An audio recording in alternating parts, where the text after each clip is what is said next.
చూడండి ఎంత బాగుందో, యమ్మీ యమ్మీగా ఉంది. హాయ్ అండి, ఈరోజు అయితే మనం కొంచెం డిఫరెంట్ స్టైల్లో ఆలు ఫ్రై చేసుకున్నాము. యాక్చువల్గా అయితే మేమైతే ఆలు బేసన్ అంటాము. ఆలు బేసన్ అంటే చాలామంది పూరి కూర అనుకుంటారు, కానీ కాదండి. ఈ స్టైల్లో చూపిస్తాను. ఓకే, దీనికోసం అయితే మినపప్పు, ఆవాలు, నూనె కొంచెం ఎక్కువ వేసుకోవాలండి, జీలకర్ర, అల్లం వెల్లుల్లి పేస్ట్ వేసానండి. చూడండి, బాగా ఫ్రై చేసుకోండి. ఫ్రై చేసుకున్నాక ఆనియన్స్ వేయండి. మీ పొటాటోస్కి తగినట్టు వేసుకోండి ఆనియన్స్. ఓకే,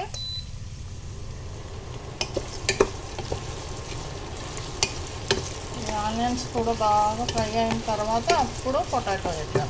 ఓకే, పసుపు వేసానండి, ఉప్పు వేసానండి. కొంచెం ఒక 5 minutes సిమ్లో మంచిగా ఉడికించుకోండి, మూత పెట్టుకోండి, అప్పుడు బాగా ఫ్రై అవుతుంది. కరివేపాకు వేసానండి, కొత్తిమీర లాస్ట్లో వేద్దాము. ఓకే, చూడండి ఈ విధంగా ఫ్రై అయిన తర్వాత పొటాటోస్ వేసేసుకున్నాము. పొటాటోస్ వేసాను కదండి, బాగా మంచిగా మిక్స్ చేయండి. ఓకే,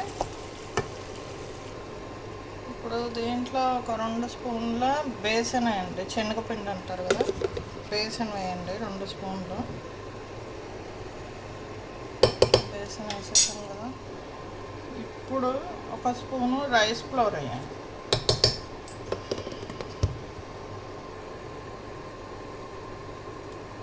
ఇప్పుడు రెడ్ చిల్లీ పౌడర్ వేయండి. దానికి మీరు వండుకునే కర్రీకి ఎంత అవసరమో అంత వేసుకోండి రెడ్ చిల్లీ పౌడరు. కొంచెం జీరా పౌడరు, ధనియా పౌడర్ వేయండి. గరం మసాలా కూడా వేయాలి, బాగుంటుంది. గరం మసాలా అండి. ఇప్పుడు అన్నీ మనము స్పైసెస్ అన్నీ అయిపోయినాయండి, అన్నీ వేసేసాను. బాగా మిక్స్ చేసి కొంచెం బాగా ఫ్రై అవ్వాలి ఇది. చూడండి, కొంచెము డ్రై కోకోనట్ కూడా వేస్తున్నాను, చాలా బాగుంటుంది కోకోనట్ వేస్తే.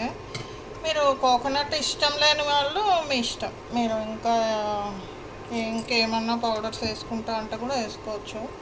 స్పైసెస్ అయితే ఇవే అండి. దీనిపైన కొంచెం కొత్తిమీర వేసేసి తీసేద్దాం. మీరు కావాలి కూర ఇంకా మాకు డ్రైగా కావాలి అంటే శనగపిండి ఎక్కువ వేసుకోండి. శనగపిండి ఎక్కువ వేసుకొని బాగా ఫ్రై చేసుకోవాలి. ఓకే, ఇంత ఫ్రెండ్స్, ఇదిగో కొత్తిమీర వేసేస్తున్నాను. Finish curry. నా వీడియోస్ కానీ మీకు నచ్చినట్లయితే లైక్ ఇవ్వండి friends, subscribe and share friends. Bye.